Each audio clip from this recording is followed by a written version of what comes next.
अब बढ़ते हैं सेहत के अगले सेगमेंट की तरफ, तन की बात। अगर आपको चक्कर ज्यादा आते हैं तो हम जो बताने वाले हैं उसे सुनकर आपको हैरानी होगी।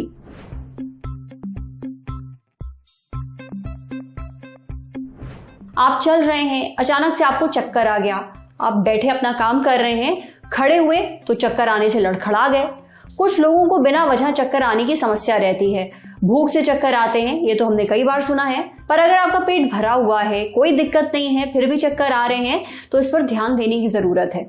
अब आपको बैठे बिठाए चक्कर क्यों आते हैं, इसके पीछे कुछ कारण जिम्मेदार हैं। क्या है वो कारण, ये हमें बताया डॉक्टर प्रवीण गुप्ता ने। हमारे कान के अंदरूनी हिस्से में एक ग्लैंड होता है, यानी कि ग्रंथि। इस ग्लैंड, सिर और कान के बीच एक तालमेल होता है। उस तालमेल के बिगड़ने से चक्कर आते हैं।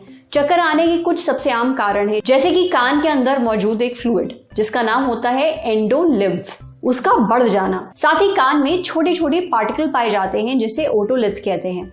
उसके काम में गड़बड़ी आने से या फिर कान में होने वाले इन्फेक्शन से चक्कर आ सकते हैं।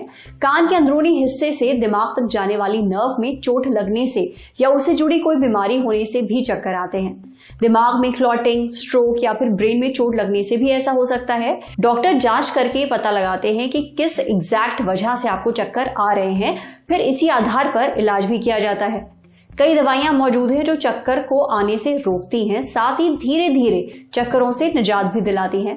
पर चक्कर सिर्फ दवाइयों से ठीक नहीं होते हैं। शरीर के बैलेंस के लिए जिम्मेदार अंगों की तालमेल में अगर कोई भी गड़बड़ी है तो इसके लिए कुछ एक्सरसाइज करनी होती है। आपको डॉक्टर के पास जाना है जो आपको इन स्पेसिफिक एक्सरसाइजेस के बारे में बताएंगे। कोई भी एक्सरसाइज किसी एक्सपर्ट की निगरानी में ही करें, समझे।